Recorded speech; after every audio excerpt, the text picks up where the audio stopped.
The inverse normal distribution function. We use the inverse normal distribution function when we know a probability and want to know the value of the random variable that this corresponds to. Let's consider this on a diagram. So here we have a normal curve, and the mean is in the center, mu.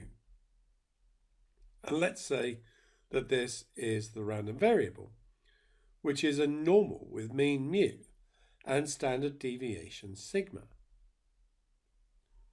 Suppose we know that the probability that x is less than some value a is 0.4. So on the diagram, that would be an area here, and I know it would be to the left of the mean because this is perfectly symmetrical. So we've got 0.5 to the left of the mean and 0.5 to the right. So this is 0.4, this area, and this is the value a that we want to find.